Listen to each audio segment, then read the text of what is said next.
And we're live. Good evening, all. That 6+++ show brought to you free with an early Black Friday 23. That's right. Instead of paying, listen to this show. How are you doing today, Chris? I'm very well. You're cutting out quite a lot, I think. Yeah. Yeah.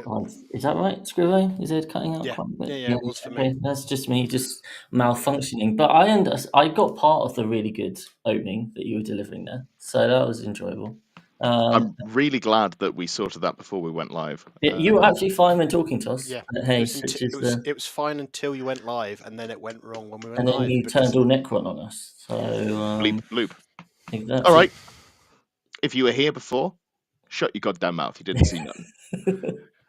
Welcome to That 6+++ show, the only podcast by three dudes brought to you for free with an early Black Friday deal. That's right. Not only can you, instead of paying nothing to listen to us talk, you can pay nothing this year in an exclusive early Black Friday deal. How are you doing today, Chris? I am very well, thank you. How are you, good sir? Yeah, not bad.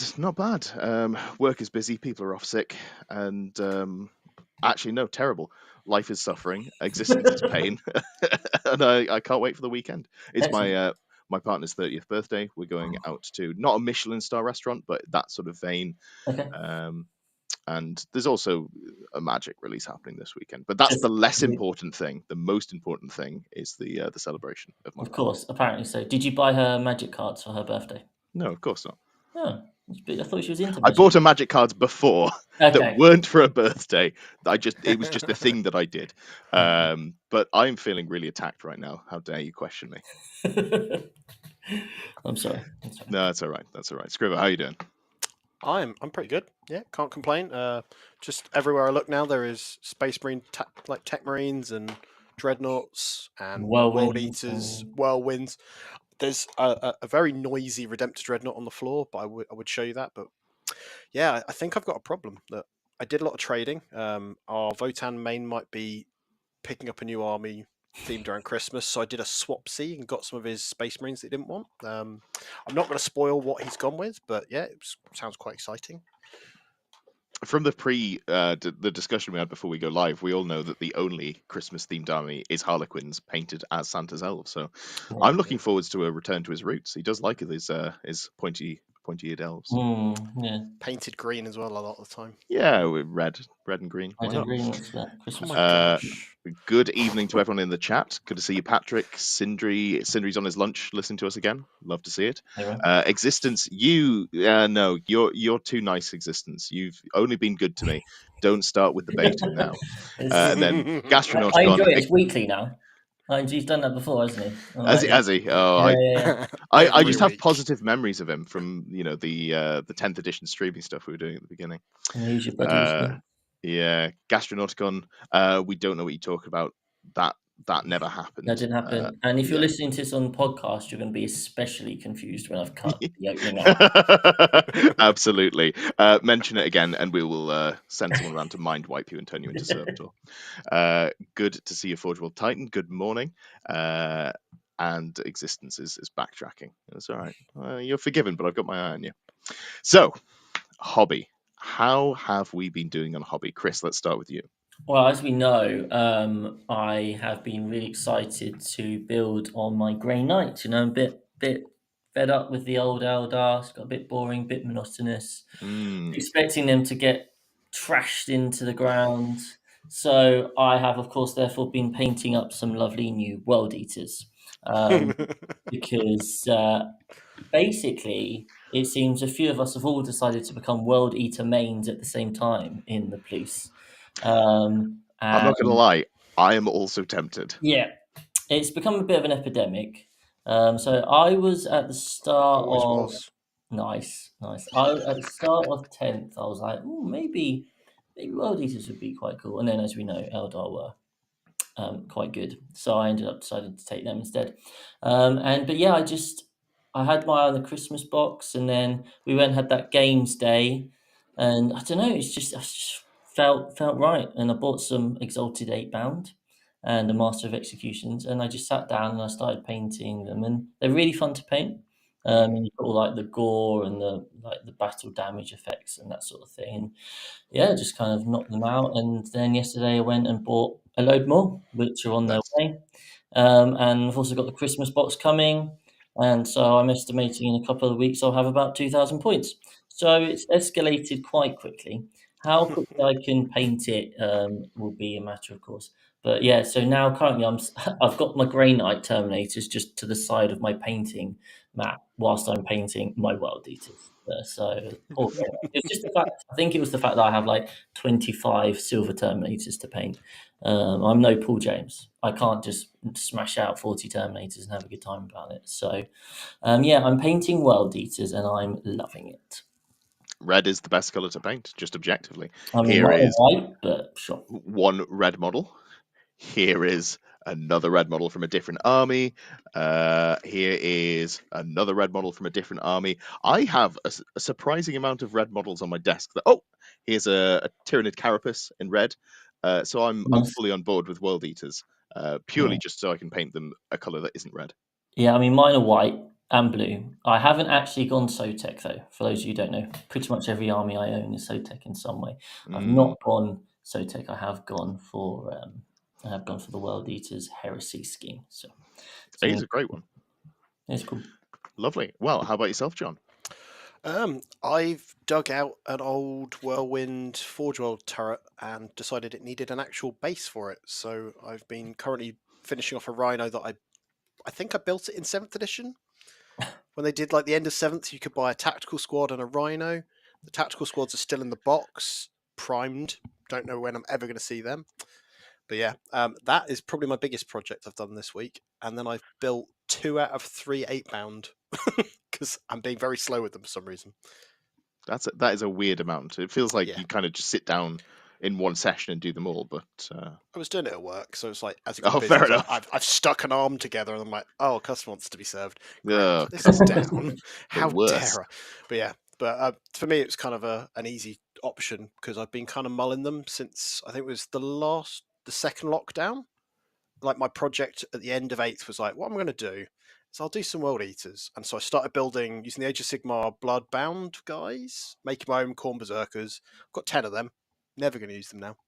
Made myself a Hellbrute. Never going to use that apart from Crusade. And I've got a Mauler Fiend on my desk at the moment. I'm just tweaking the paint scheme on that. Won't see tabletop at a competitive event for me, but I'm still going to try using it because it'll be fun, right? That's fair. If it gets blown off the board, yeah, can't wait. I didn't understand half the words you said there. Not competitive, fun, and Crusade. I'm doing a Crusade. Yeah, no, I really didn't follow. But it sounds like you're having a great time, so that's the important thing. Well, moving on. Have we got much? Have you done any hobby? Oh no, I was trying to blow past that. No. What's your hobby been like, Ed? So to be fair, the event that I'm going to, shut the fuck up. The event I'm going to at the end of the month, which I will plug later on, but I've forgotten the name of it, so I need to check that before I do. Smooth. Nice. I'm going to take Chaos Knights.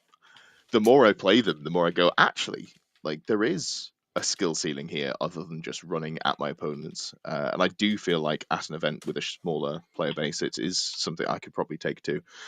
The aim to win the event. So that'll be my challenge, I think. See if I can take Chaos Knights to a 20-odd person GT and win that one.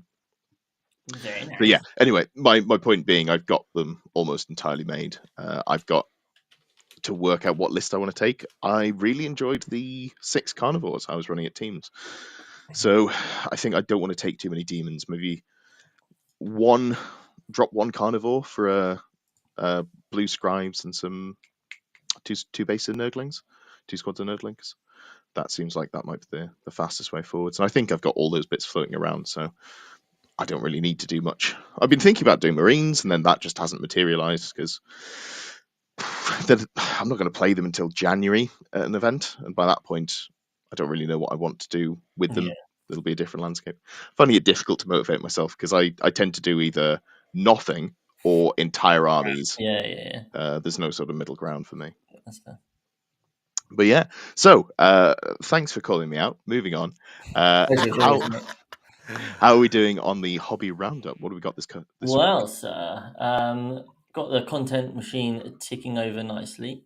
So we had a bite-sized battle report, which we've released, which is Tom recorded playing his Votan on the Friday of LGT into Paulie's Drakari, and that has gone down a hit on the old YouTube. So make sure you check that out if you want 20 minutes. That well-known phrase used by human beings. Gone It has down gone down a hit. hit. Not a storm. It's gone down or a hit. treat. Or a gone treat. down well. No, none of those. It's gone down a hit. You call me out, I'm immediately on the offense. I'm looking for anything. I'll have you. Any opportunity. Did you do a police roundup last week, Scrivo? I think we did, but I think a few things were missed. Classic Tom. Okay, right. Well, not naming any names, but my show was missed. Yeah. So Scrivo has this incredible show where he is talking all about the WTC, and he released episode 3 with none other than Innes Wilson. So he interviews Innes Wilson and talks all about WTC, which is very cool. So if you have any interest in the WTC team events, Wales, Scotland, now's your time to find out more information. For those of you who don't know, Ed and Scrivo have been taking on the Codex Space Marines and looking at all the different detachments, and they've just released the Anvil Siege Force video. So, if I can just very quickly interject, we were having a joke about me having just rants about things, and I was like, it's not a real thing. I'm going to have a rant about something. If you want to leave negative feedback on the video, that's fine. However, I would like you to be able to watch the video, understand what data sheets are. Do not watch this video and go, I don't know what this unit is. How is this video any good? My content requires you to have a basic level of competency. So, if you can't walk and also chew gum, then maybe something else is for you. Sorry, back to the roundup there. I enjoy that because that wasn't like 2 videos ago when someone did that. That was the first one. That's 4 or 5 videos. You do the rant every time, Ed. I enjoy it. I wasn't on last week, so you didn't get to. No, it was Halloween. We were watching Hocus Pocus. No, but it's funny. Everyone asks that. It's the Day of the Dead kids film. When me and Catherine aren't big into horror. Coco. Yeah, that's the one. Yeah, we got halfway through and I was like, "Oh shit, I've watched this already." She's like, "Oh, I'm really sorry." No, I forgot. Also, great film. I'll watch it again. Yeah, had a great time. Yeah. Anyway, sorry, you were talking about content we were doing or something. So we have also had a couple of live ones. So Rock and Stone episode 3 of Votan tier list featuring our very own Tom Lohman and then also Jake from Vanguard and James Marsden from Toys of Mass Destruction. As you know, we have a specialist Votan podcast. So they did a tier list on all the different units. So anyone interested in Votan, obviously Votan are actually quite present in the meta at the moment. Definitely check that out. On Sunday, we had Davey and myself join Jack to talk about Tyranids, Necrons, and Grey Knights in our Matchup Plus video, where we kind of go through the key units, the sorts of lists you would expect, and what you need to be thinking about when tackling those. And yeah, that's kind of been it recently, been smashing out the old buttons. So if you are enjoying the content and would like more content or earlier content, then check out our Patreon in the description below. And if you are thinking, you know what, I want more toy soldiers, well, why don't you use the link in our description, which will take you to Composite Games, who sell things at around about 20% off. And then when you buy it, why don't you use the code PLUS, all in capital letters, because that'll get you an extra 5% off and might also help line our pockets ever so slightly too. For anyone who doesn't speak 6++, that is PLUSE, all caps. Absolutely, and it's all in the description below. All our videos have all of that stuff, and you can always find our link tree there, which has all of our links. We've got a banging Discord, banging Facebook, banging Instagram, all the good stuff. Come and join us. And that is the Hobby Roundup, or the Police Roundup even. One of the two. One of the Either or. Lovely stuff. Well, we had a topic in mind for this evening. We were going to be talking about the deployment phase, why it's important, and how not to lose the game before you roll any dice is the sort of angle that I was thinking about. Yeah. So, who wants to take point on? You know what? Let's do this a different way. Give me the biggest fuck up you've had in the deployment phase before we go anywhere else. Give me the one that stuck with you. I'm ready to throw. You go, Scriven. So what's the mission where you've got the Alpha and the Omega objectives? The one, so we're talking about I can't remember the name of it, the objective Yeah, where you roll a die, you randomly select 2 of the 3 objectives. One turn disappears on turn 4, one disappears on turn 5. The first time I played that, I put my entire army on one side of the board, playing Rob, our Drakari main. Basically, on that half of the board was like, cool, at the very worst, I'll be in the middle.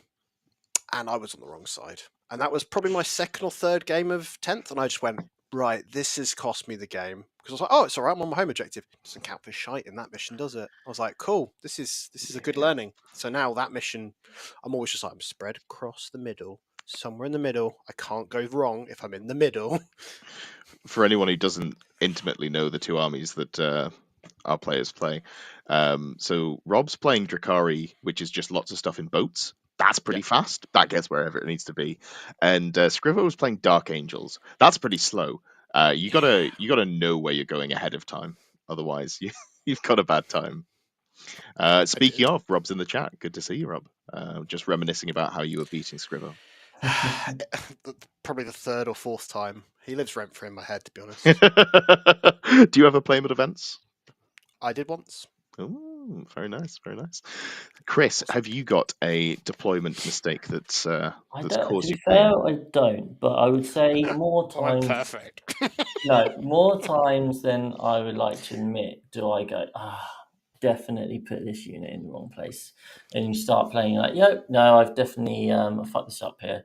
I think, to be fair, because I play a lot of the same armies over and over at the same events of UKTC, and we'll obviously end up covering this repetition and knowing where you to put your stuff is quite important. And I've done it so many times now with the same armies on the same maps that actually it's quite hard to mess up. But I do know that I actually really struggle when I go to events where it's not like kind of a set terrain now. So if I was to play at something like the Saffron Slam events, where it's your tradition or you're almost more old school, like just random terrain around, I would find that really hard. So I'm far more likely to mess up there. So those are where my kind of big mistakes go, where I don't plan things out and that sort of thing. Yeah, I think that's a good point. Anyone who watched my series last year, the Yumi and the UKTC, that I will be doing again this new edition, I think about the game in triangles. So if you take away, my triangles, I'm like, oh shit, I've got to reassess this. Yeah. Turns out I can do it. Did it at the Saffron Slam, it was fine. But it is you fall into patterns of play. Yeah. However, while we're bigging up Rob, I think the biggest mistake that I ever made in deployment was playing against him before my first LGT. I was playing the Orc Buggy Menace, but like a more fun version. There was only, I think, 6 of each buggy instead of the full 9. No. And then I had some infantry stuff as You're well. a nice guy. No, absolutely not. I just, have the need to be a special snowflake at all times. And I convinced myself that it was better. Objectively wasn't. I had a lot more fun with it, though. Instead of just being like, oh, I've shot you to death. I was like, oh, I've shot you to death. And I've scored objectives. Great times. But I deployed. He forward deployed to Mandrakes and then went first and blocked my entire army in. And I love this story. Yeah, that's basically it. It's one of those where you lose the roll off and you go, I have lost the game. This is very upsetting. It was awful. I didn't get to move out my deployment for I think 2 turns or something daft. I feel like he blocked me in a boat afterwards or something along those lines. I forget the details, just the deep-seated trauma That's what it did to me. Yeah, I will say I've never been move blocked in since, despite playing almost entirely vehicles and monsters. Turns out you can just spread your army out, and that's it. Like, it's quite hard to mess up your deployment if you're playing loads of vehicles, because you just go, am I able to move out of every point of my deployment? Cool. Jobs are good. But yeah, so deployment. Why is it important? I think we've kind of touched on a few of those, but what's the most important thing for you? What do you want to achieve with your deployment when you start off, Chris? So I think, firstly, deployment doesn't necessarily win you games, because between two good players, there's going to be a lot more stuff to happen. But deployment can absolutely lose you a game, and I think, kind of, especially when you first start playing, it's very much like, oh, I'll put this unit here, this unit here. This kind of feels about right. But then, kind of, as you get to play more and more, you start to think about the sorts of things that you can do, and the sorts of things you need to be thinking about from your opponent. And for me, it's all about setting up your game plan, your mission plan. I have to shout out crazy here. I have to shout out Paul Bridge. So, friend of the show, Paul Bridge. We regularly come across him at events. I played him in a teams event when he was playing Thousand Suns, and what was really clear to me, mainly because he kept telling me, was that as he deployed, he was planning out his kind of first 2 to 3 turns of movement based on his deployment, because he had to. Because if you didn't do that with his army, it could just go. If you were trying to play in that reactive style, it wasn't going to work. You had to be the person setting out. And I think that probably does obviously depend on your army somewhat. But I think, for me, that the deployment sets up the game. When you get it right, it helps the flow of the game and the tempo, and it's so noticeable when you get it wrong, and you're already on the back foot, aren't you? So for me, that's why deployment's so important. Yeah, absolutely. And I think certain armies really lean into that more. The big example, and you'll have experienced this as well, 9th edition Custodes, Yeah. because you could advance and do objectives turn one. You knew on UKTC you want to be sat up here and here. So if you roll a 3, you can get onto the objective and you can do raise your banners. Obviously, only ever rolled 1s and 2s doing that. It was bizarre. Couldn't roll anything reasonable. But how about yourself, John? What do you think is the most important thing for you? So for me, a lot of the time it's about points mitigation. So I plan to go second a lot of the time and position units so that then they're not offering free points. So a good example is, we chatted about this before the show. When I've got infiltrator units, so say I've got some scouts in my Space Marine army, I'll put some just in that middle ruin in UKTC, within 6 of the middle, helping deny area denial, but also not on an objective, so that it then prevents storm hostile objectives. Overwhelming force. Overwhelming force, that's the one. Not that. And then also the other option as well, if I know how the distances are, I'll put some scouts in what looks like the middle of the board. 6 inches forward, if they do their scout move, they go into a ruin / on an objective. And if I'm going 6 inches backwards or to the side, they're hidden out line of sight and safe. So depending on whether I'm going first or second, there's 2 options of play. You know what? You've raised a really incredible point there that I think we need to dive into a little bit. 55 point scouts. What the fuck? I just want to have a complete sidebar. Like, what the fuck is wrong with you? How have you written these rules? Mate, they're incredible. How do you write these rules? Go, actually, they need a points cut from what they were before. Did you know, Chris? Because obviously the two of us have been looking at a lot of Space Marines. Did you know that they have infiltrate and scout? Yeah, when Squirrel was talking about scout moves, I was like, what? Surely they just infiltrate. So you can start them 9 away. Then you get. I don't believe you can. I believe you can't get closer scout, than 9. Yeah. Oh, you can't get closer with your scout. Okay, I was going to say. But you know what you can do? You can move. You can start 15 inches away, and then you can either scout forward 6 or scout into another position 6, and you can move block your opponent almost without fear, because you're 12 inches away from where you would have been if you were going for it, and you had to, you had a fair model, a fair unit that had to just stand where they were. It's ridiculous. It's truly the most 55 points. That's pretty tasty. It's the most Eldar unit in the game, and it's not Eldar. Because the Rangers, obviously, for Eldar are 55 points as well. So you've got that direct comparison there. Yeah. So my Rangers have infiltrate. You have infiltrate. I don't have scout. You do have scout. I'm scouts. I'm -1 to hit with a 5 up in run in shooting. Yep. You are 2 wounds, toughness 4. Mm-hmm. What's your shooting? Is it a strength 4 -1, 2 damage? A precision sniper rifle, Yeah. a missile launcher or heavy bolter, Okay, we don't get that. a shotgun, and a bolt gun. Do yours move if someone comes within 9? They can if they're in the right detachment detachment, you're in. and what kind of movement. Okay, because so the ranger's inbuilt rule is move D6 when someone moves. And at the 9. end of your opponent's turn, if they're not within 6 of an enemy unit, they can get put into strat reserves. Ah, Yeah, they're pretty good. that feels quite better. That feels better than rangers. Yeah. Those poor Eldar players, eh? How are they going to... Fucking bullshit, mate. It's the 165 points of any Space Marine list. into scouts. I think on the table, maybe you could justify cutting one of them and go down to 2, but they're so cheap. Yeah. Like, I think you maybe just run 3, and I know that's not necessarily what everyone's doing at the moment, but like, fucking hell, they are so good. Yeah, it's because you've got that sort of late game objective scoring. You just bring them down in your deployment, and you go, guess turn 3 they're going to go off and score me some teleport homers. You know, shame that is just incredibly easy to score and gives me a free 20 every game with this list. Yeah, it's great. Jack Tight says, just ask Ed about my poor Forge Fiend. Yeah, so I played this poorly because it was the first time I'd played Marines, I believe, or maybe the second, and I just deployed them 9 inches away from his line with the intent to like move in and pin his Forge Fiend when he was practicing some CSM.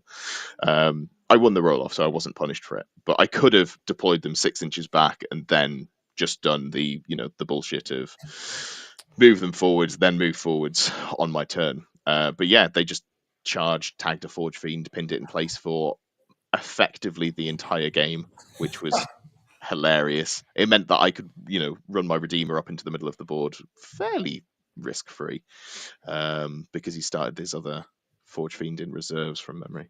But yeah, great times. Great, just a little unit. It's so versatile. And let's talk about the versatility of forward deploy in deployment. Before we do get that, quick shout out to Sean Capewell. I forget whole units in deployment. This is the show for you then, Sean. I'm fully jinxing myself now. Now I'm going to do it. It has been a long time since I've done that, but I remember the pain. I think I did it in an event in 8th edition once. I was just like, oh, guess I'm playing without a unit then. Good times. Yeah, I've definitely done it at an event. I think we got halfway through my first turn. I was like, oh no, these shining spears. He was like, just put them in the corner of your deployment zone and it's all fine. I was like, thank you. That's very nice of them. Yeah. Yeah, it was nice. Lovely stuff. So, forward deploy units. They're not all scouts, but they are almost all fantastic, unless they're stupidly overcosted. When you're list building, how many, if you've got access to them, how many forward deploy units do you take? And I understand that there's huge amount of variance in that as to what you've got available, what they cost, what everything else. But what do you like to bring forward deploy wise? So for me, without obviously that it's the Rangers, and I've found it quite interesting as you've seen all these horrendous, like, just blow your opponent off the board Eldar lists, and then the nerf, and then, kind of there's a bit of a status quo. A lot of the top lists still aren't bringing the Rangers. For me personally, I just really enjoy their versatility. So I always try and get one unit in. I did play an event without them, but actually they just offer you so many different options. I would always try and get at least one in. Obviously, their thing is that they're up ahead of your army. They're going to die first. So therefore, you don't want to be investing huge amount of points into them, I believe. But just in terms of creating good tempo and setting or points, like alterations, like either scoring you points or denying your opponent points for that first turn, move blocking, like there's so many different things that unit can do that I really do think that because let's face it, they're pointed for the ability to infiltrate. They're not generally, I mean, I could be wrong, but I don't think there are too many infiltrating units that are truly like really hurty, like they're not going to kill a load of stuff. So actually you're paying a cheap cost for not an output, but you're paying a cheap cost for just the utility and the board presence and the being a dick. And so therefore I quite like having always at least one unit. How about you, Scribble? How many do you like to bring? I tend to have 2 units of scouts as a minimum. I have kind of dabbled with a third unit where I've had the infiltrators that I don't then forward deploy, but I've got the option to. So depending on the matchup, whether I do need something to kind of throw forward. But yeah, I tend to like 2. I did try last weekend 2 scout units and a unit of Deathwing Knights as infiltrators. It's quite hard to actually that classic infiltrating unit. as you know. Remember that thing I said where infiltrators don't have much output? Yeah. Turns out 10 Deathwing Knight infiltrators probably prove me wrong. But if you lose the roll off having that big brick as a threat, it's all well and good. But if you haven't got a good spot to be put in, you're losing that value quite quickly. Yeah. For context, for anyone who doesn't understand how the hell a brick of Deathwing Knights, the famously stealthy unit in the Dark Angels book, it's the new detachment, the Vanguard, that lets you take an enhancement on a character and you can forward deploy 1 unit, any unit that he can attach to. And it's just going to be Deathwing Knights because that's they're beefy, they're killy. You want them there as quickly as possible. You really do. Yeah, if they don't get to the middle of the board, then you kind of just lose the game. Flashback teams. Yeah. Moving on. I like 2 cheap infiltrator units. I think part of that comes from it often does double duty. Not only are they like your infiltrate throwaway units, but they're also your scoring units. So yes. I like being able to chuck one somewhere I don't care about them dying, potentially threaten to move block in my opponent, or just set up to do teleport homers in the middle of the board, which is inherently a little risky because your opponent might just come out and kill you. And then you've got another one that does something off in the wings, or you can, you're playing against all vehicles and you can go, I'm going to move block you in 2 places. It's good. That's how I used to run it with my Yanari 2 Ranger units, and yeah, it is really nice. I would love to. It's just, Eldar have some quite good toys. So. Yes, no, they do. And they're all really expensive now because, unfairly, Eldar did get some big points hits. Very unfair. Can't believe that happened. No. Weird. Side note, how many points are the Wraith Lords now? Not the Wraith Knights, the Wraith Lords. Anyone know? Did they? They didn't change, so they were whatever when you played them. Yeah, so maybe I just bust that out at some point. Hey, I got Wraith Lords again. Yeah, I think without all of the other broken stuff that I was running at the time, they're probably significantly less valuable. Lovely stuff. Whoever's crinkling, cut it out. Right, so we've done the forward deploy. What would you say is the easiest way to lose the game in deployment? And I know we sort of touched on this a little bit in sort of what our biggest mistake was, but what is it when you see someone at the other side of the table doing that makes you go, oh, cool, I've won this game? Forgetting that if you go second, your opponent gets to move stuff before they shoot you. I think that's quite a common thing. So you line up and you're like, cool, I'm safe. I've got these angles covered. And then they go, right, this unit's now going to move down this line 10 inches. And you're like, oh, no. Yeah. Because they can now create that angle. Yeah. And I think, a big part, it's been a lot worse in the old days when we had these horrendous Alpha Strike armies where, you'd go second and you'd now be playing the game with 1,200 points versus the 2,000 points of your opponent. And it's a bit better these days, but and that, I guess this is probably, for me, the most important thing when you're deploying is thinking about, right, your opponent has finally put down their big scary tank. What's its move? Where can it draw a line of sight to? Can it get to your spot? And also, I think for me, a big one is and I don't do this, which is why I'm saying it, is be checking all the angles. So often, I put a model in a spot and then make an assumption that it will be free. So there's on the diagonal deployment, I often put my Night Spinner behind the big L. I've got 2 Night Spinners, so I put one in big L, one behind the big L. And actually, there is an angle your opponent can get from their big L down the flank with something like a Forge Fiend. Yeah. And also, you quite often put your Incarn around there. Mm. And if you watch Nassim versus Chris Radford, I think, on the LGT stream, Chris Radford just blasts his Forge Fiend down that angle. And it seems like, oh, uh, Oh no. oh, you could just see that. Okay, fair enough. And yeah, Jack says there, my Night Spinners and your Land Raider could see turn one. Yeah, I just don't walk around the table. I'm like, well, obviously this is hidden, and suddenly like, obviously sometimes you play against a really lovely opponent like Jack, Yeah. who's like, Chris, obviously I'm assuming you don't want my Land Raider to see down that line. I'm like, well, yeah, obviously. Oh shit, thank you, Jack.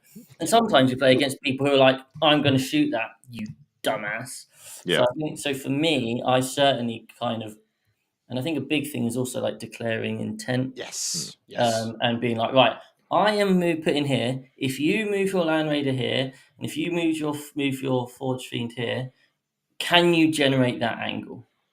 And then you both declare, kind of come to that agreement as a pair, and then you know that you're safe. So I think for me, how are you going to lose that game where you're going to forget that your opponent can move? So make sure you are measuring out their movement and their threat ranges. We've all done it. Well, Yeah. a lot of players do it these days. Is like, well, oh, what's the range of your Night Spinner? 48 inches. If I put it in this big L, cool. Right. I can see get everywhere apart from your furthest corner, whatever. So knowing the key threat ranges and kind of where they can get to turn one, I think that's really important. Yeah, absolutely. To kind of build on that, the moving, I find with my war dog list, I'm running 6 brigands, and then there's a stalker in there, but we don't talk about the stalker because fuck the stalker. So I've got really good efficient shooting that is limited to 12-inch range.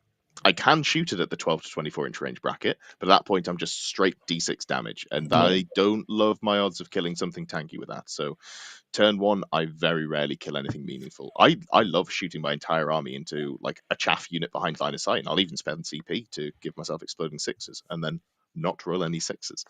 But that's another problem. I'm a big fan of when my opponent respects my damage too much, and you've got to really think about what your opponent's bringing. Like, yes, everyone will have ways of dealing with vehicles. Is it going to be a problem turn one if you deploy on the line? Because if not, maybe just deploy on the line. Yeah. People don't seem to do that enough. When I was playing at teams, especially, everyone was hiding all of their anti-tank, despite us always being 24 inches apart. Realistically, and like, yeah, I can, carnivore through walls and come and get you that way. But if I'm shooting you over 12 inches away, it doesn't really matter that much. I'll ding up one like Land Raider or something, but I'm not going to do significant damage to it. I think that a lot of us have habits, don't we? I know, like, I could probably line up against World Eaters and I will still hide because it's just an instinctive thing, isn't it? Of, Yeah. oh, I'll just go in the terrain rather than actually being like, right, what is it? Because people quite often ask me, like, what's your threat ranges? What's your anti tank? I'm like, well, I don't really have any, especially nothing beyond the Wraith Guard, which are 18 inches. So actually, Don't really have any brick of Wraith Guard. 18-inch range, right? So therefore, they don't have that kind of that threat if I'm going to go first. So I think it's certainly, yeah, I think people often just instinctively deploy more cautiously than perhaps they have to. Yeah, no, absolutely. And it gives you a free turn of movement, especially if you go first, because you can just go, oh, cool, I'm going to move to where I wanted to go. And now you're going to really struggle to get the angles, especially on the UKTC. You can often make it very difficult for someone to get an angle if they're hiding behind their back L with their one big anti-tank weapon.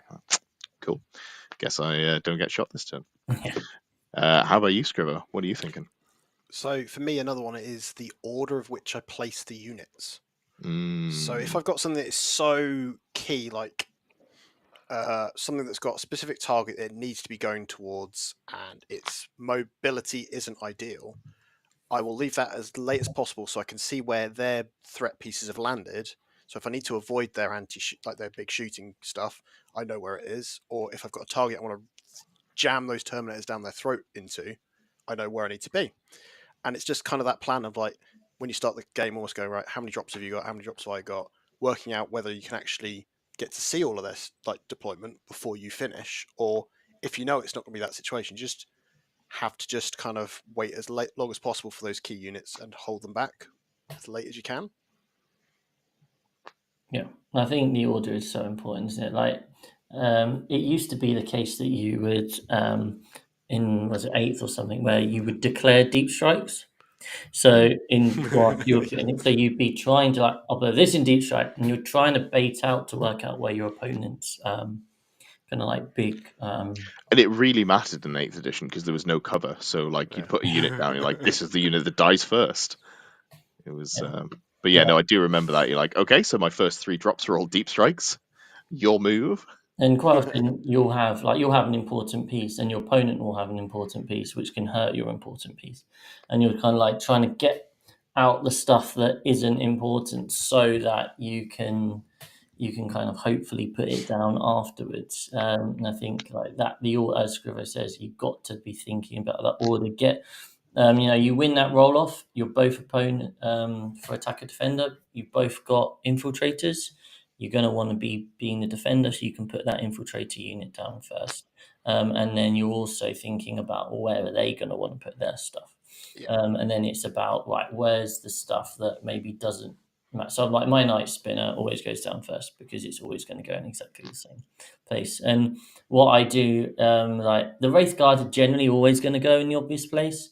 But what I do now, I didn't do when I played against Ed with the Knights. And because in my head I was like, well, it's obvious it's going to go behind this middle L, but actually there is still that element of, if you can kind of bait your opponent into thinking, well, maybe it's going somewhere else. But once you put it down, they know for definite, right? So I think holding on to those big, powerful units, even if you've clearly left a space, just leave. You've measured it. Yeah, you've measured all your synergies around and your auras, but you still want to just try and hold them off as long as possible, just to keep your opponent guessing slightly, because what might be obvious to you isn't always obvious to your opponent. Yeah, interesting. So this is not interesting to anyone else watching because this was a game only. Oh, Ed's frozen. Yeah, it was so interesting. Ed's internet died. Oh no. Well, Ed is currently telling us something really interesting, and his internet. So we have to laugh as soon as he comes back and be like, "Oh, that was very funny and interesting." I wonder what was so interesting that he was going to talk about. It was probably something that made him sound really smart, which normally is what he kind of tells the stories about. Oh, he's back. Oh, he's back. All right, fine. I get it. You don't want me to talk about a game that only 2 people here have any relevance towards. Cool, we'll move on. The internet spoke. No, come on, tell us. That's killing me now because I'm worried. I'm worried it's about me. You really teed it up. Well, no, I was just going to say, because with the Phantasm ability that Eldar have, you can kind of... There's a forward L on one of the ruins, and I was kind of expecting you to play towards that L on that bottom bit of the map. I know they're a slow unit, and that sort of keys them out to be only on that side of the map, but I was wondering if you were just going to deploy them so that if I move forwards to try and get some damage on you, you just go, guess I'm behind this L and you can't see me. But yes, moving on. I had a couple of people in chat. Sean says all the units turn 1 charged war. That is something we haven't talked about. Melee armies do want to just deploy on the line as much as possible. Or, build stuff like transports into your list, but I guess we can touch on that in a moment. Peter saying always play with intent. Absolutely. Big agree there. Jack, I haven't been ignoring you, Jack. Apologies. I've missed a couple of your messages and I felt bad about it at the time, but there was never a good moment to say hi. He says, dark obscuration makes deploying on the line feel much safer. You're goddamn right it does. You're just going to put a Nurgle Forge Fiend or a Nurgle Rhino or a Nurgle Land Raider on the line. Only one of them. You can only pick one. Yeah. And then I'm not going to be able to shoot it. And that makes me very sad. Unless their threat range is they can get close enough to be within the 12. Yes, yeah, absolutely. It's unlikely, but there is that. For turn 1, you just set up like an inch away from the wall. You from the deployment line. You don't have anything that moves 14 inches and shoots, do you? Talon Blasters. Okay, shoots well. Oh. Fire prisms, I guess you could yeet a fire prism forward if you were still running those and deployed yours on the line and there wasn't terrain in between. A couple of what ifs there. Big Old Jim says, what about juking with redeploys? I used to love doing this when I did play with redeploys. I like deploying the bulk of my army in the center with 2 to 3 units on each flank, and then see where my opponent goes and go, cool, denied flank. I'm putting everything on this side of the board. Ah, you wanted to kill me piece at a time? No, all my army is together. Big fan of that.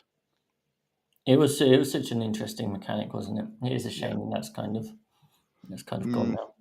I think I'm okay with it because it gives such a huge tactical benefit to the armies that can take it compared I know, to and most. Eldar had it, so and Custodes, so Yeah.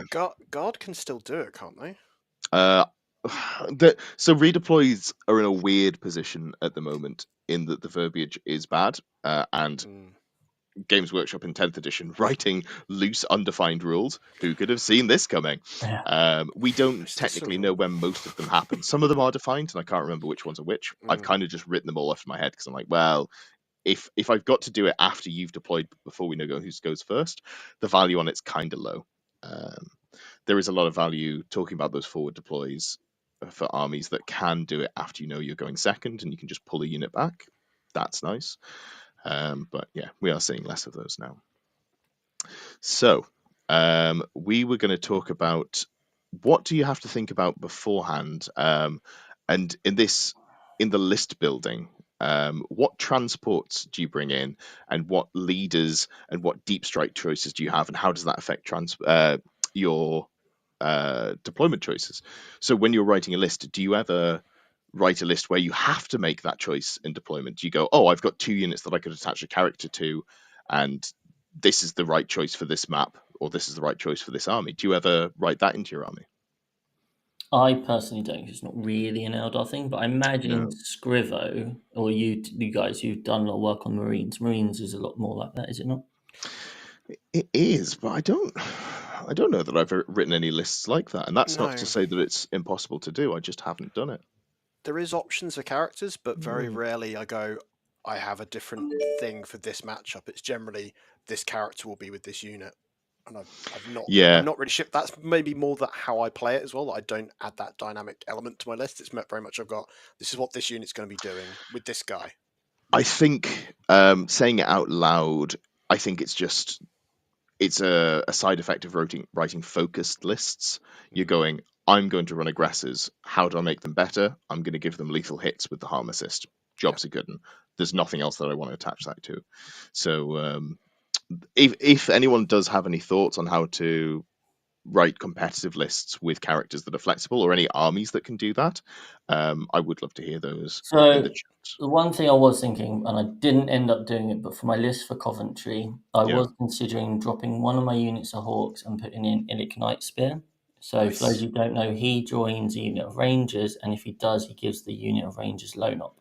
And what I was thinking was that in some shooty matchups, actually having that lone op unit in the middle of the board, which can't, because people obviously usually just kill those Rangers straight away. So good. In the shooting matchup where I can just go, haha, you've got to come within 12 to just kill this really annoying 55-point unit. And then in the matchups where actually they're going to be looking to charge the Rangers and the Rangers are just going to die to some sort of combat early, well, then I just don't attach Illic. Yeah. And then I have this 70-point lone op, another sniper who can just go and do actions and that sort of thing. So that was a thing I was really strongly considering. I bottled it and I just decided to keep my second unit Hawks because I love Hawks. But I think that is definitely one potential option. You know, as I was saying it, I've actually remembered the one time that I have tried to play around with it, and I've only played one practice game with it, so I'm not sold on the concept yet. I've been writing Custodes lists where I'm looking at characters as lone units. So the best example here is Trajan. He's just a beat stick. And I don't really care about the modifier thing unless I'm playing against, for example, an army that leans on -1 damage. And this is using the UKTC rules pack, where that does affect the -1 damage, unlike the actual Warhammer World Tournaments, I think, that it doesn't. Anyway, so the thinking there is he's just fantastic on his own. You can rapid ingress him in or deep strike him in. He can be a real problem. He's got a tiny footprint. He's just a single 40mm base.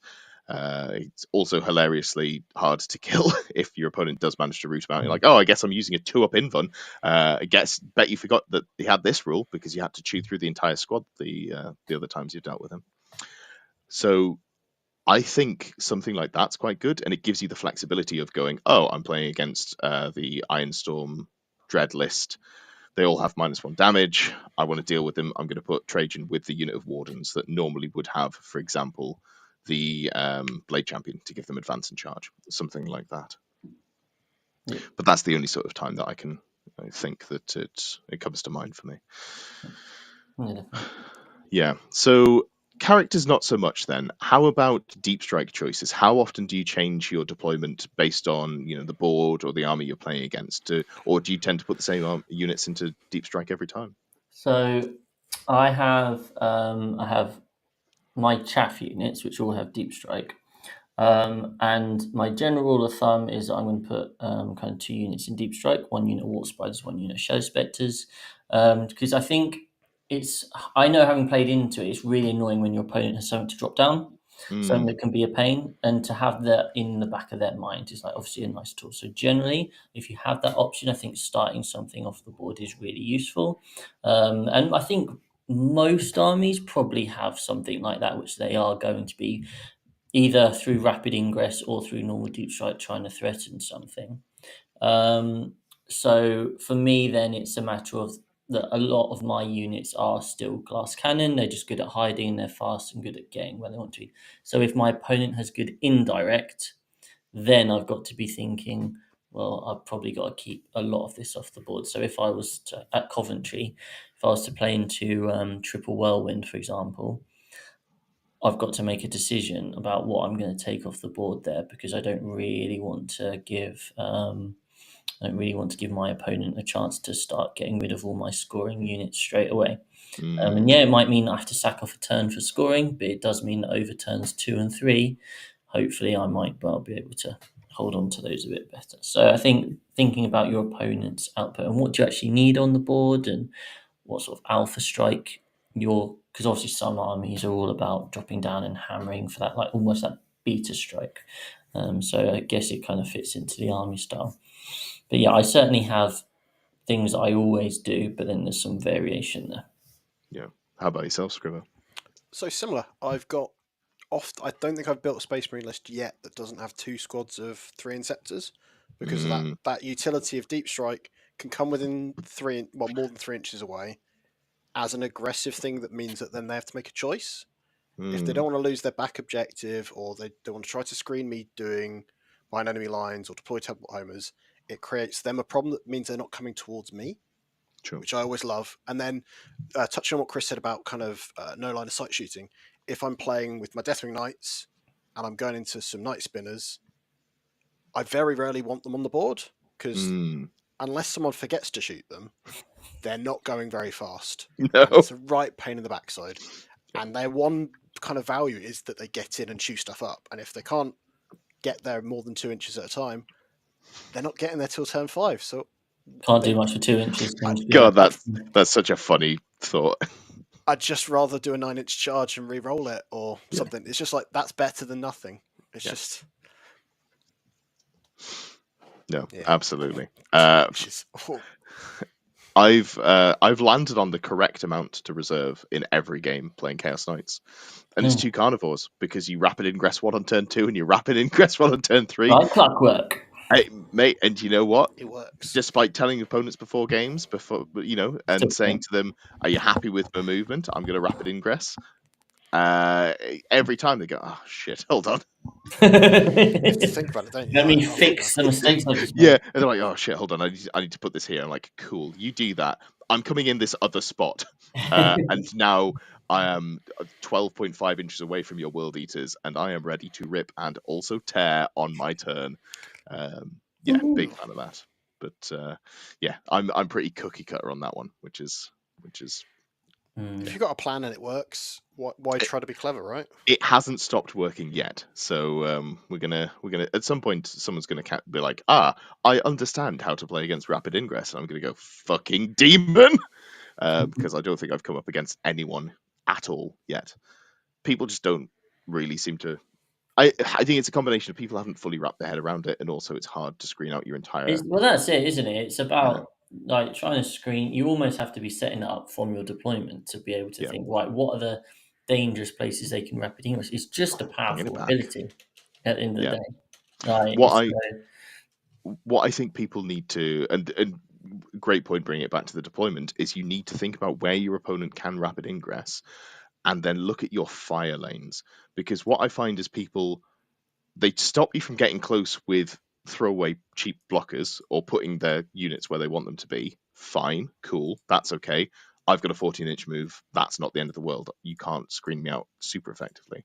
But if you screen out one side where you don't, the side that you can't see, and then you leave the side that you can see visible, I'm like, oh, well, now if I rapid ingress here on your shooting phase, which is immediately coming after I put my model down, you can just shoot the shit out of me. I think that would be the way to deal with the rapid ingress threat, for something that has to come in from strat reserve anyway.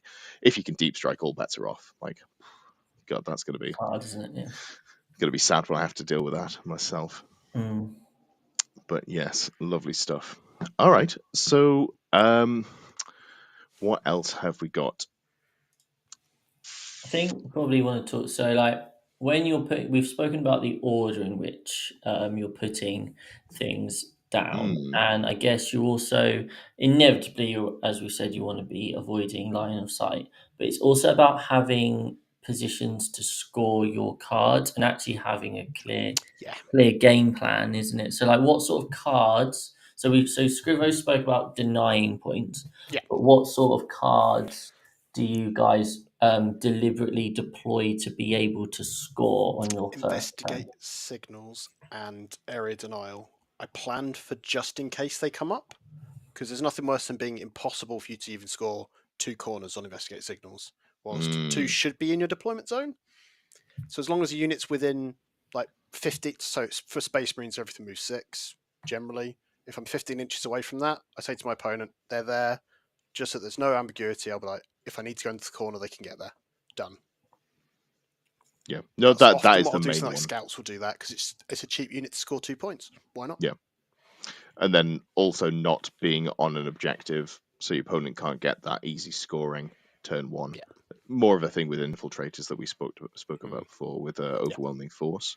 Not giving obvious kills turn 1 in case your opponent gets overwhelming force, or no prisoners, or bring it down, any of the kill secondaries. I love it when my opponent gets 2 kill secondaries on turn 1 and you've just got like, I've null deployed you. You don't get to do anything. Score any of your good cards, because let's face it, turns 3-4, the kill secondaries are very good cards, aren't they? Absolutely. That's when they get investigate signals. Yeah, it really is. Yeah, null deploy, I guess, is a term that is that a term that people use, or I'm not sure if that's something that's made its way into 40k. The concept being basically, if you go second, your opponent doesn't get to do anything. Yeah. Fancy terminology for what I think everyone tries to do.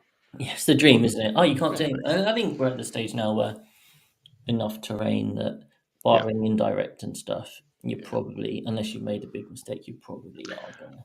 I find, and I think maybe this is partially with how I play, I'm quite meticulous about where my deployment, like checking all the angles, measuring out with dice, and also just saying to my opponent, do you agree that this line of sight is cut off from here and here? I don't think typically, I can't remember the last time that I took any major damage turn 1.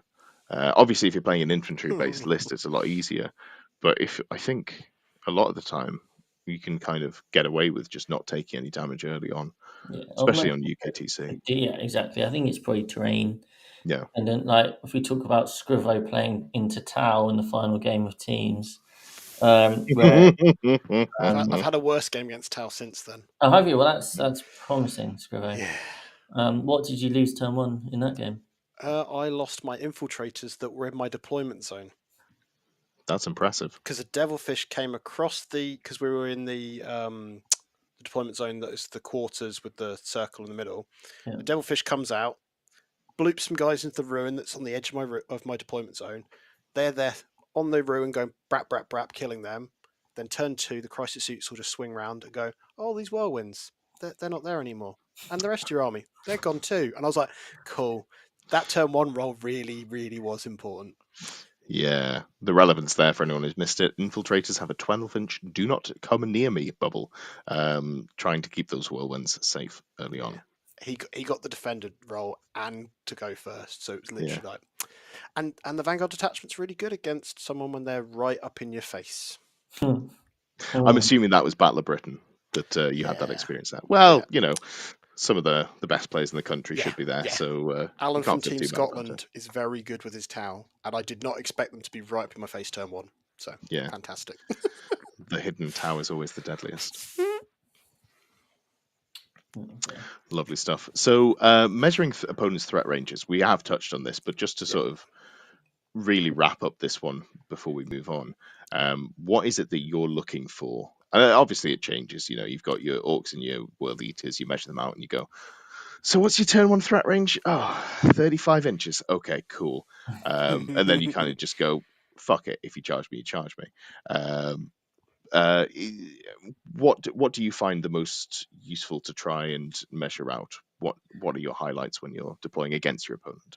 Yeah, I mean, it's thinking about what are their biggest threats in terms of like shooting, what's going to really hurt you, and where can it get to? I think so. If you're playing into Eldar, for example, you would want to be thinking, well, actually, their range isn't that great unless they're playing for fire prisms, but their kind of maneuverability is really good, especially with all the infantry. So you're thinking, right, those wart spiders are there; they're going to go 24. Is that going to put them in a place where they can get somewhere, like a pain in the ass and that sort of thing? So thinking about the main threats to you. And then thinking, well, where can they get to, and am I hidden from them? I guess. And then in terms of combat, as you say, I mean, we've all done that, haven't we? How far can they go? Oh, right, okay, they can go 30 inches. Well, that's here.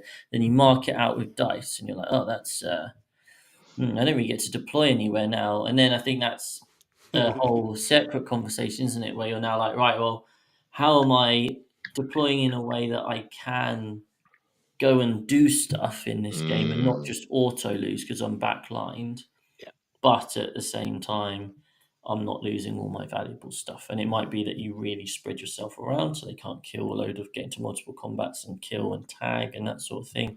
It might be you have your kind of your wall of spread out your infiltrators. They're really good, obviously, for stopping opposing scout moves. Like playing to world eaters, stick your infiltrators across the middle of the board, and they can't make the most of their scout move. They can't move through you because they don't fly. So yeah, that's going to be a really nice way of kind of playing that. So it's about kind of like layering it and staggering it as best you can. But yeah, definitely it's you don't care about the threat ranges of all the medium infantry usually. Normally it's like the big tanks and that sort of thing, and where can they get to? Because sometimes, just like Ed was saying, like the knight, you're like, oh, where are they going to get to? They're going to get far. They've got that big melter gun that's scary, but actually, that 1d6 damage through probably isn't really going to be that big a deal. So you're perhaps not worrying about that as much as some of the other stuff. You can be too defensive that means you have to unpack in your turn. So I used to do that a lot with my orc buggy list, where if the terrain wasn't great, I'd deploy so defensively, I'd spend 2 turns getting out of my deployment zone. And that's I watched the video. Counterproductive. It was a really good video. It was on the War Room. It was by Jack Hartster. It was about World Eaters. And he was saying the big thing about when you're playing the World Eaters is obviously you've got such huge turn 1 threat ranges. And your opponent's got 2 choices. Initially I think, either deploy forward, in which case you're just going to slam into them, or they can deploy back. If they deploy back, if they go first, all they're going to spend their first turn doing is moving into the spot where they would have been anyway. So that doesn't achieve anything because then you just charge them like you would have anyway. And if they go second, the World Eaters are going to move and stage, and then you're going to move forward and get charged as well. So actually deploying all the way back, all it does is, as you said that word a lot, tempo. It just costs you a turn, and you're now a turn behind. You're not going to be in a position to score your cards unless you're Eldar. So I think it's really important you are And thinking primary. about, yeah, really important thinking about your first turn and what terrain are you trying to get to, what objectives are you trying to get to. It's really easy to go, right, I'll put this unit behind this unit behind this building, and then it gets to your turn, you're like, oh shit, I need a 5 on my advance to get to that objective. Like, was actually maybe you could have been out in the open, because I mean, I'm definitely guilty for this. I played Mike Porter, and I was running a few Harlequin gunboats at the time, and I would tuck them inside my L, and that meant my L would then, because I'm just so used to flying over everything, but it meant I had to come back out and across to move my Star Weavers. Whereas Mike was just putting all his Star Weavers on the edge of the board, so the line of sight was blocking, but he just had the straight run throughs. And I was like, oh yeah, why haven't I been doing that? And actually, he was just like, well, obviously you can't get to me if you're shooting, so it doesn't matter where I am in the context. So actually, sometimes you can afford to be out in the open, which will get you further because your opponent isn't going to be able to get to you and shoot you. So again, being aware of those threat ranges is important. Yeah, I want to just go back to what you were saying before about people being too defensive. That was, I think, because I like playing lists that can bring high damage output in a very focused area. So I like bringing a lot of guns that might have a short range but quite mobile. And what I find people play against that is they'll put all of their stuff really far back. When I was playing Tau in ninth edition, I had games where people would deploy their entire army behind their big L because they were looking at it and like, oh, if you put them here and you move that way, however far, with your flat advance, you can see into here and you'll just kill everything. Oh, I've got to put everything behind the ruin. I was like, oh, okay, cool. So you don't get a turn 1. Yeah. And your turn 2 puts you where you should have deployed. Mm. So that's it's definitely one that people play too far back. Yeah, I think if you're playing against something that's super mobile, sometimes you just got to accept, okay, something's going to die. How can I deploy in a way that when you come out to kill the thing that you were going to kill on turn 1 anyway, that in response I get to kill you back? That's the trade-off you got to look for there in your deployment. How can you set up so that they have to come to the exposed position to get the line of sight onto you, or how do they have to come further than they would have liked to have done? Absolutely. Lovely stuff. Do we have anything else on that one that we want to go to before we look at viewer questions? Anything that we've missed there? I think we've been fairly... Yeah, I think we covered all the things that we kind of planned on talking about. No, I meant. Perfect. Yeah. Well, if you have any burning desires for us to discuss in the chat, you've got a good probably 8 to 10 minutes to whack them in the YouTube chat. And if you miss it by then, well, tough titties. So moving on to the viewer questions, we have got from Ultimate Funk. How would the panel feel about A, more prominence given to battle line units in the rules, and B, conditional battle line like Sigma, i.e. units being battle line in a certain detachment, or if a certain model is picked to be the general? Who wants to start with this one? Scrivo, you probably played the most Age of Sigma out of us. Yeah. So in Age of Sigmar, you get to so when you're building a unit in Age of Sigmar, so if you're a unit of 3, you can make it a unit of 6, which is to reinforce it. Battle line units can be double reinforced. That is their big thing. So mechanically at the moment for battle line in 40k, it's just you can have 6 units of it. And I don't value that enough. I don't think there's any, like thematically, like Terminators, if you went battle line and have the ability you could have 6 units of 5 Terminators, I don't think you could probably fit them in a list. Let me tell you, War Dogs. I think it would be healthier not to have that, if anything, because then we would just have them's more fighting of, words. I don't think it adds anything to the game. It just creates more spammy lists. It's like I used to like it if it meant something. So maybe if it meant that the battle line units had +1 OC if they were battle line or something. If they were make it a reason for them to be battle line, like Micah's. Like make it an excuse thematically. But I guess we can address why it's important, or maybe not important, to have battle line. It is basically another lever they can turn to stop things being too OP. If you have to take battle line units to score in a way that I really didn't enjoy in the second half of 9th edition, it was very hard for vehicle lists and monster lists to do to play the mission. If you go back to that sort of style, people can't run as many of the killer units and they have to run the scoring units. It's one approach. I think just write a type to rule set instead of just being like only your 55 point model that can infiltrate can do objectives. Oh, I was taking them anyway because they're really good at doing that. I don't personally like being tied into it. How about you, Chris? So in the Eldar book, if you take the troop master as a warlord, it means the Harlequin troop become battle line. So that's how you kind of get your 6 boats and hose kind of list. I would have really liked it if it had given them a good rule, just an extra OC.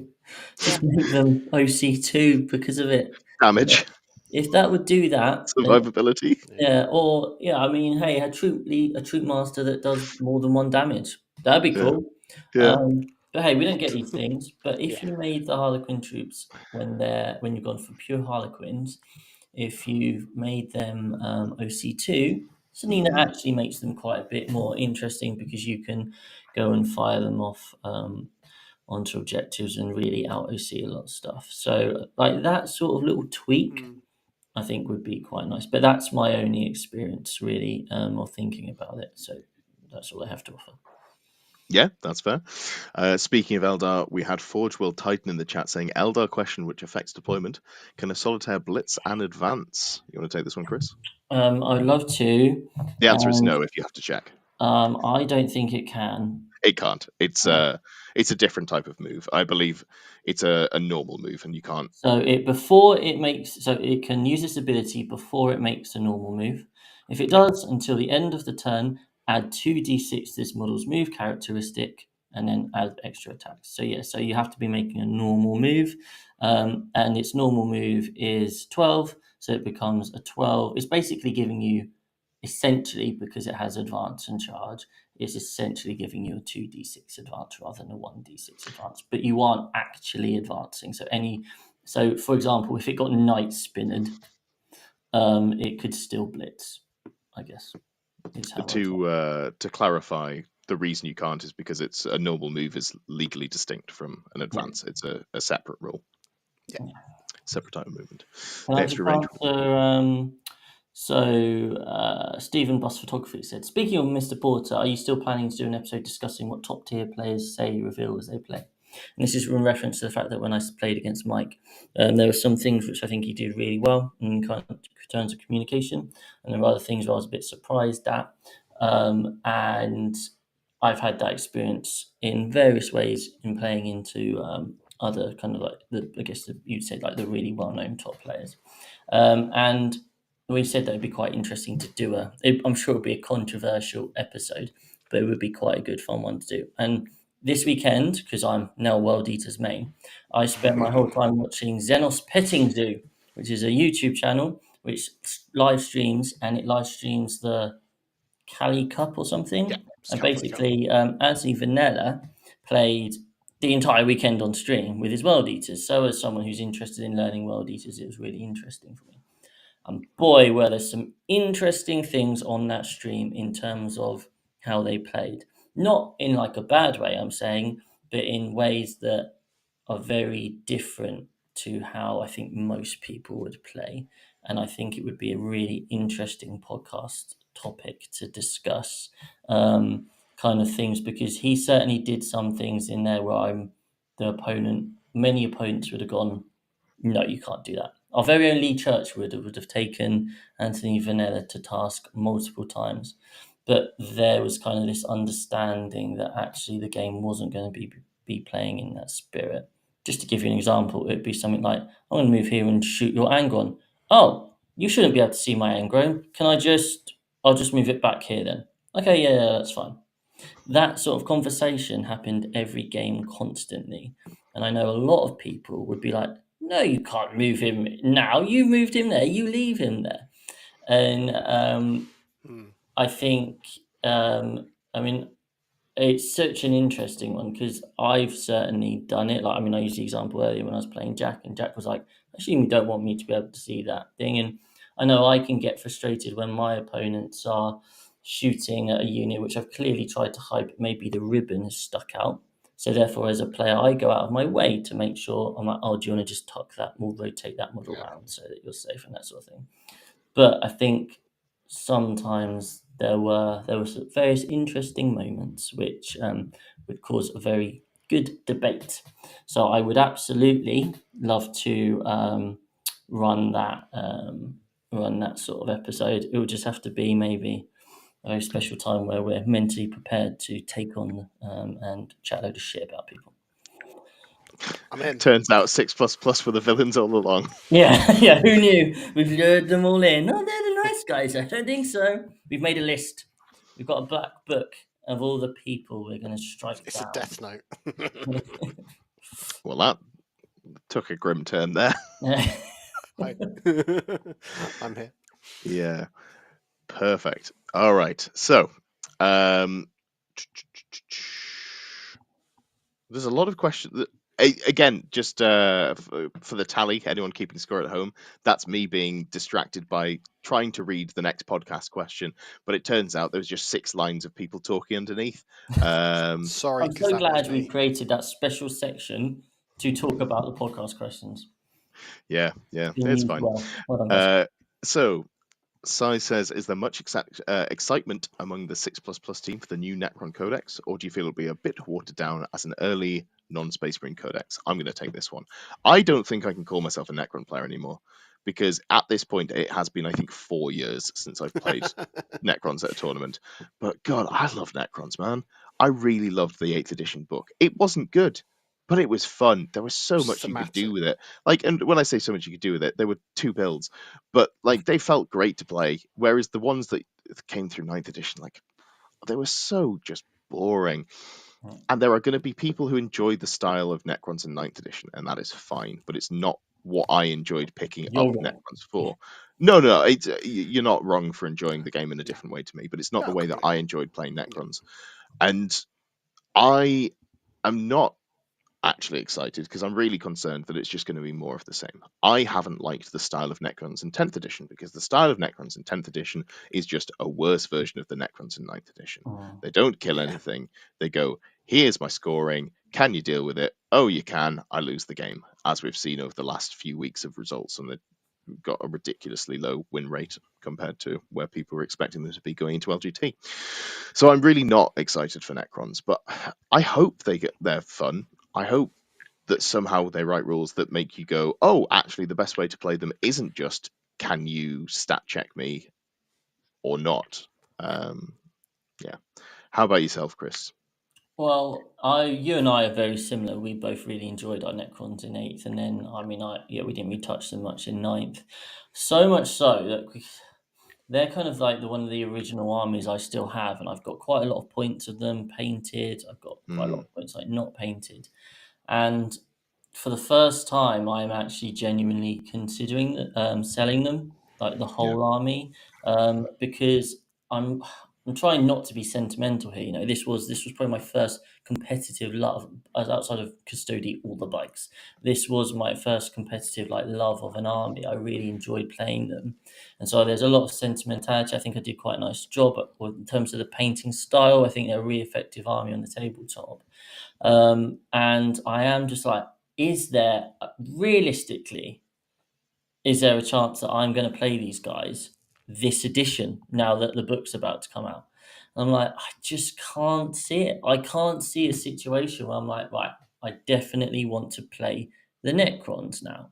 And so for that reason, I'm going to wait till the book comes out for 2 reasons. Number one, maybe, just maybe, 3 Doomsayers and 3 Doomsday Arcs and 2 Tesseract Arcs will be a thing again. I mean, I'm not particularly optimistic, but maybe it'll be a thing, and then I would jump to that.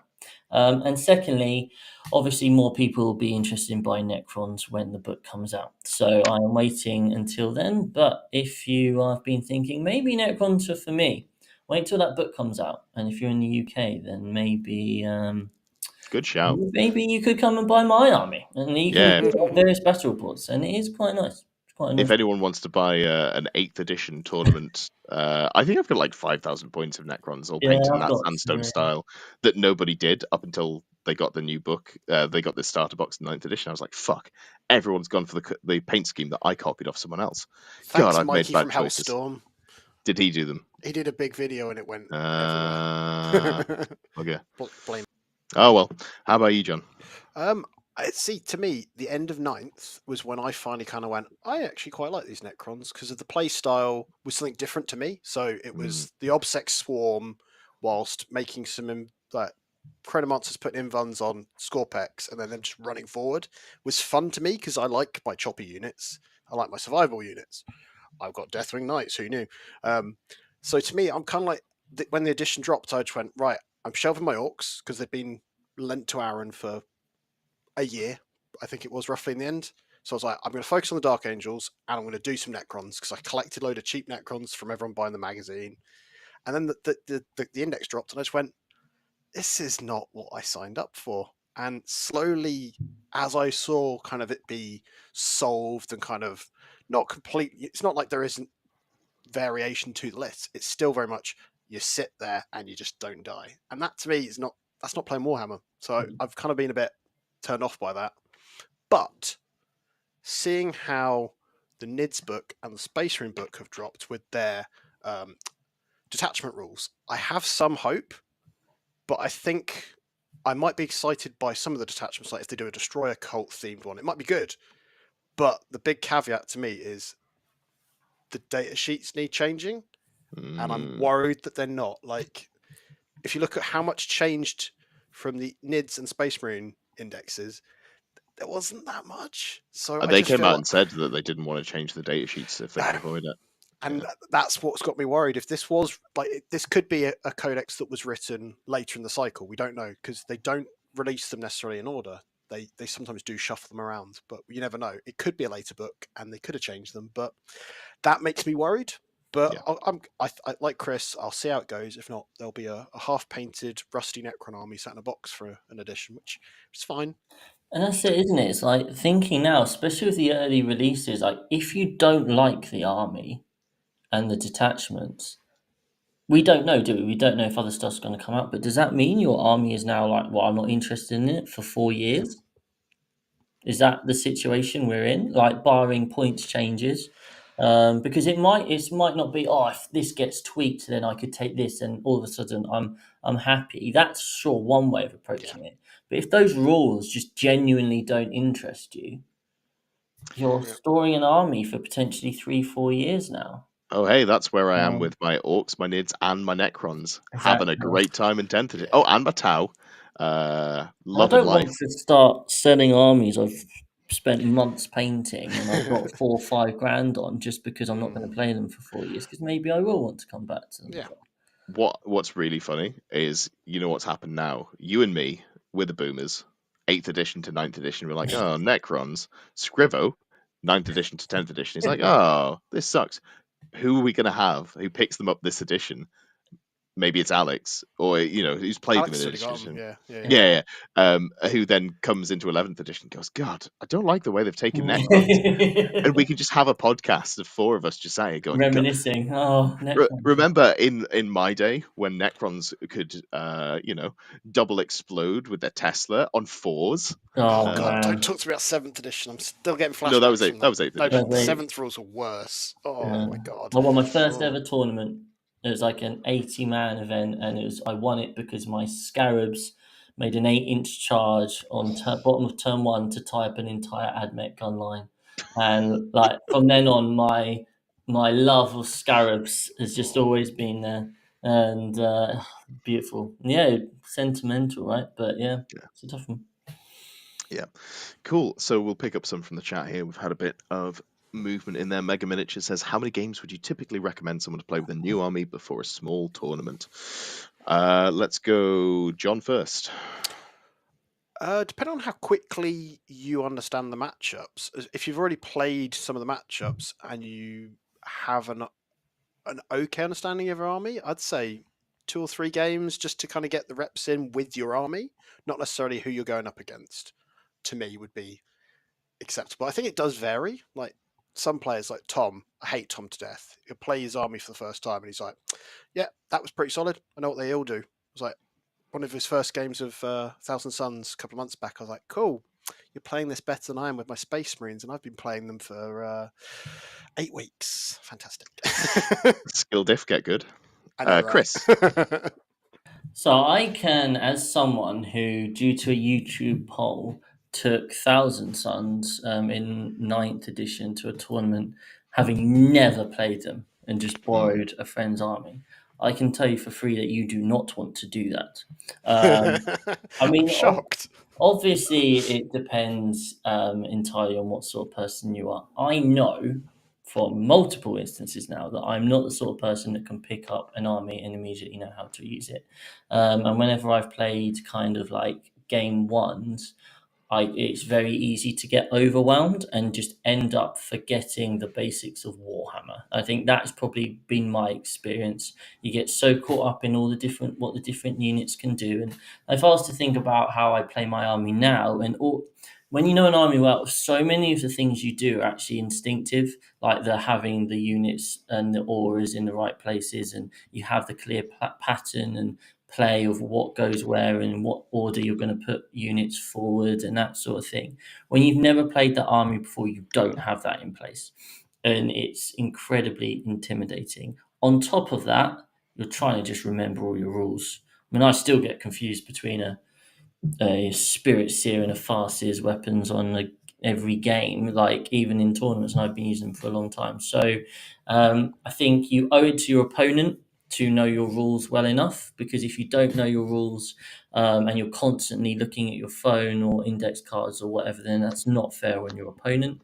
And also, if you then think you know it and you just don't, like we had a teams event, my opponent got more in hindsight, or I found out afterwards, got multiple rules incredibly wrong, and like that's not really fair on me or whoever you're playing against to be basically cheating. Right? It wasn't intentional, but they gave themselves massive advantages by playing the rules in that way, and I just assumed they were right. So you owe it to your opponent to know your rules well enough, and I don't personally believe you can do that if you rock up to an event like that. So you shouldn't do it. Don't listen to YouTube. Don't do the YouTube polls. So I would say kind of like 3 to 4 games. I would say by the end of the tournament, which was a 5 or 6 game event, I felt I had a decent understanding of Thousand Suns, enough to be able to play games and be at the level where now I was ready to start learning the army and how to play it. But it took me that, especially the first day. I think the first game in the morning, I was a bit more prepared. So I'd say 3 to 4 games to know your rules well enough. Then I say you're in a place to go to a small tournament and get that good experience of playing that army and really start to learn it. Yeah, no, I agree. I think the big aspect there is the being fair to your opponent. You want to make sure that you know your rules accurately as much as possible. Yes, you'll probably have to check some things. I've now played, however, no, better example, in 9th edition, I played like 60, 70 tournament games with NIDS, and occasionally I'd be like, hold on, what does that do? Oh, yeah. Then, you just check and then you're fine. What I would say is, I've said before on the podcast, I took Tau to Coventry, the 8-game event, to learn Tau, and I did. But I played, I think, 4 practice games before then to make sure that I was fresh on my rules, knew what everything did, and I wasn't having to go, hold on, what's my movement? Because you then it's unfair for your opponent. Let's say that you're going to lose because they're playing an army that they're competent on, you're playing an army that you're not good on, but you only get 3 turns into the game because you've had to check so much, and your opponent hasn't put you on a clock, which is another discussion. But that's unfair for them for their placing later in the event. So you want to make sure that you can play a game, it reaches its natural conclusion. You've got that level of competence with the army. That's what I'd go with. All right, we've got some late joiners here. We've got Paint Celestine, Hickdead. Nice to see you both. Fortunately, through the power of the internet, you can go back and watch it from the beginning. Don't feel like you have to just watch us now. Next up, we have got Paint Celestine says, do you think Marines need to rework the special characters for a specific chapter system? Why play Raven Guard, who only have Kevin Shrike, when Ultramarines have more special characters than Votan have? I'm assuming that wasn't a typo, and you think of Kavian as Kevin, which is a fantastic nickname. I like that. I personally think it's fine. I think the middle ground they've got at the moment is you can play Kavian Shrike in Vanguard, cool, or you can play them in Firestorm, cool, or you can play them in whatever you fancy. I really like that. You're not limited because you wanted to take a special character. The only limiting factor is going, oh, I want to take these two characters. Oh, I can't. One's Ultramarines, one's not. Well, I guess I'll play Ultramarines in this case because, maybe there's a third special character in there that I'm like, I'll pick this one up. But I don't think special characters, typically in 10th edition, are the be-all and end-all. We're seeing a lot more just running like basic characters like captains, for example, because they give you free strat usage, or the apothecary biologist, the harm assist, because he gives you lethal hits, which is just not replicated elsewhere.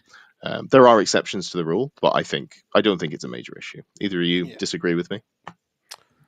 I have zero opinion on Space Marines, so Cool. I would assume, the fact that if you want to be that person that plays Shrike, then you're probably not coming at it from as competitive a top tier angle. So actually, knock yourself out and play your Raven Guard, which are all painted pretty or whatever. So it seems fun to me. Absolutely. So we've got a couple of World Eater questions. Let's start with, is there a way to make World Eaters work without using Angry Ron? Yeah, I mean, he's obviously a really exciting beat stick that goes bloody far turn one if you want him to, and then can come back, and if you get all the combos right. I think it's like if he dies turn two, there's like a 60 to 70% chance that you'll get him back by turn five to use him. So which that's just pretty nice. But having said that, he is one big character who can die reasonably easily, and he might well not come back. So I think any sort of World Eater forward pressure list, which instead of having Angron has a lot more exalted 8-bound, or more berserkers, more realistically, and rhinos, that's what I want to see from people. More rhinos. Rush. Yeah. Obviously, you've got Master of Executions in one, you've got the Khan in the other. I think that's fun. And we did see on the weekend at there was a teams event in Cardiff where Manny took just a shed load of jackals. So if you want to have a really sound like the sort of list that Manny would play. Boring game, that's an option. Just take lots of bodies. Were they actually all jackals, or were they just the racks from 9th edition with guns? I can't possibly comment, but I would imagine they might be as purple cultists that you took to. That's LGT. Fine. I think that seems reasonable to me. The jackals and cultists are fairly similar. Yeah. There's definitely some play. There's some options there, I think, but it is still they're lacking in characters outside of him. Realistic, like you don't have a Foot Lord. Yeah, he's called Khan. Well, you can't have more than one though. Yeah, he's called Master of Executions. Master of Executions is so good. Yeah. Angry also, does provide solutions to a variety of things, which is why he is in pretty much all of the lists at the moment. But I think you can still do well with a non-angry. Just to push back a little bit there on your point, Scrivo, the Lords on the Juggernaut can join Khorne Berserkers. So you've got plenty of characters that can join in. Could you put him in a rhino with them? No. That'd be the only downside. But just in that, like the CSM angle of like angry people in rhinos, you don't get that. The Lords do like more damage than the squad are chosen they're with. Yeah, that is pretty disgusting. Keeping up with the theme of World Eaters, Sindri says, question for Chris. You mentioned you weren't sure how you would be basing your World Eaters. Did you decide yet? How about on top of dead and dismembered Grey Knights? That would be exciting. That would You've be got the quite sad models. for me. I Today I did come to a decision. I am going to go for the style I planned on using for my Tyranids, of which I painted 2 models of, which is it's a reddish hue. So my Grey Knights are just the Martian, like Iron Earth or whatever the red crackle paint is. Yeah. For these guys, I'm going to be a bit more. So I'm going to kind of like sand. I'm then going to use a Grelin Badland or whatever the crackle paint is. Put stones on them. Wait for that all to dry. Then paint over it Doom Ball red, brown, whatever it is, and then dry brush that on top there. So I'm just going to be putting a bit more effort in than a basic texture paint. But as I said earlier, it's Horus Heresy style, so it's that white armor. I've got really strong, powerful red skin on like the 8 bound and stuff, and I just feel that it needs that nice, vibrant kind of base to set off against the white and the white and the blue. So that's what I decided to go for. God, when you said powerful red skin, I just immediately pictured the 8 bound as like, the stereotypical British 40 to 60-year-old man on holiday in MAGA, full sunburn. You just need to do, With a Stella in hand going, I'm just yeah, angry. I'm angry. Britain, That's literally what I'm aiming for. So England's lost the finals of the Euros again, so yeah. I'm out. I'm Nice going to cause some pieces. damage. No, I mean, whenever I look at my Exalted 8 bound, basically they remind me of Hellboy. It's that kind of red that they've got for it. So it's Very just nice. powerful red.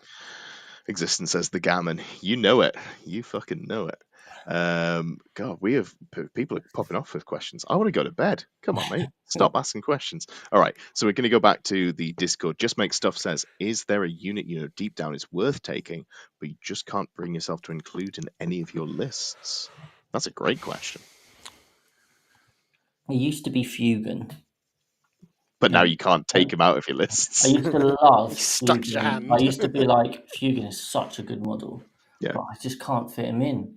And now, obviously, he's in all the time, but it used to be Fugan. These days, I would love to take Dire Avengers because I think there is a place with them, and maybe come January there'll be a place for them now. But yeah, I don't know. can't bring to myself to put them in. Whirlwind's the army just got way This better. is the problem. This is the problem with Night Spinners around. It was bad. You're like, well, Night Spinner's about to go away, but with Whirlwinds around, you're like, oh man, they're still crap.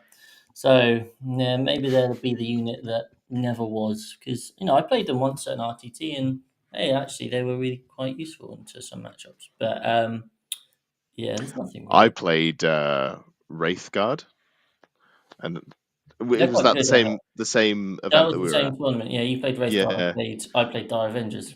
And I won that event, so Yeah. I think I that came second, so And I was there. Yeah. Oh. Yeah, Chris was the last place Eldar player, I believe, at that event. That's fine.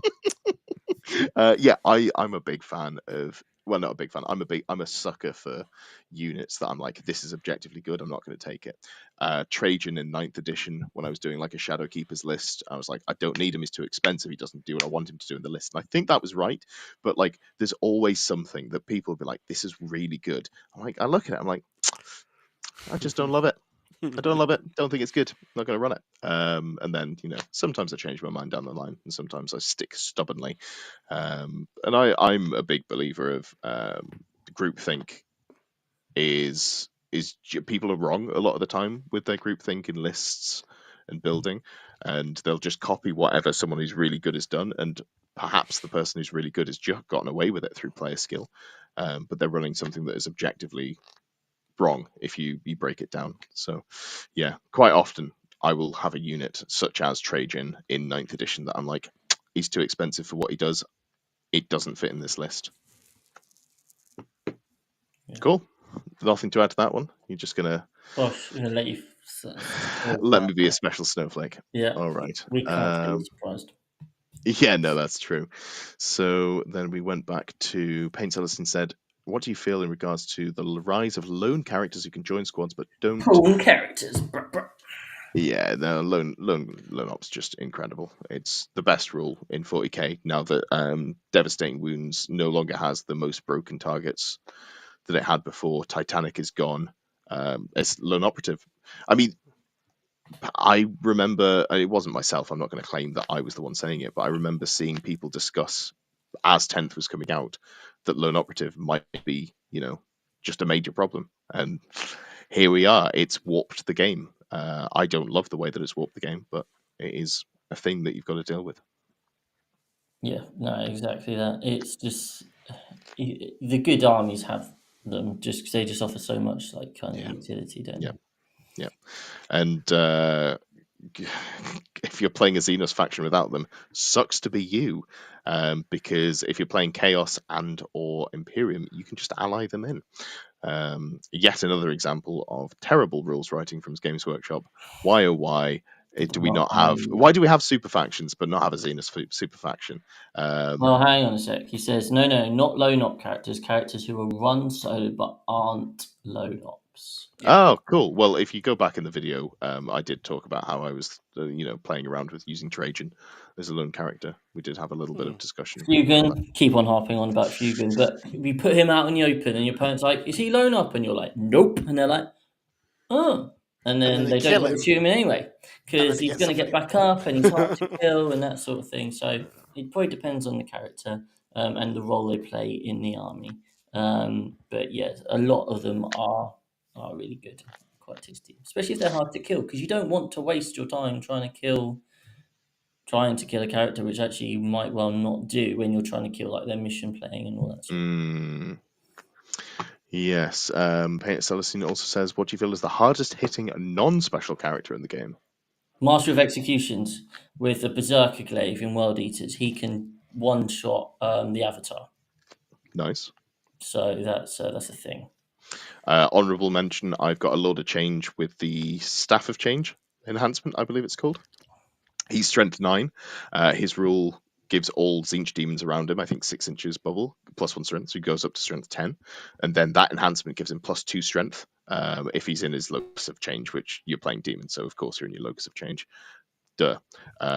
Takes him up to strength 12. And then it's something daft, like you overcharge it, you've got D3 plus 6 shots, strength 12, AP3, D3 damage, but then you get to choose...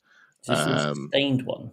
Yeah, so you can choose one of multiple rules, like ignore cover, which is nice, or you can just take sustained hits 2, which is so funny. Twice it's fired into my Incarn, and twice it's nearly one-shot the Incarn. I take you've played Jack Tight twice then, because he was playing around with that previously. That's where I stole it from. Definitely come before. It's pretty brutal. Keenan says, would love a matchup ++ stream with World Eaters. Don't worry, Keenan, you'll be able to beat your close mate soon. I'm sure Jack has that on the menu. To be fair, after the last matchup ++ show, we started talking about what we do next, and World Eaters is the one we definitely are going to do. Perfect. So the next one will have World Eaters on it. Don't have to wait too long then. Jack says, buy Vallejo or AK Interactive Texture Paint. You get like 5 times the amount for only twice the price. Always a good idea there. Yeah. And then I think the rest of it is just people responding to themselves or to us, which is reasonable. Just fully stun lock in my brain. Can't be dealing with that. All right, we've gone 1 hour 45. Way too long. How dare you keep me for this amount of time? He needs his PC. You'll yeah. Very rude of you. You'll be receiving a letter in the mail from my lawyer. Okay. Thank you for watching. As always, we have been the 6+++ show, and we will be back with you next week for more Japes and Jackery.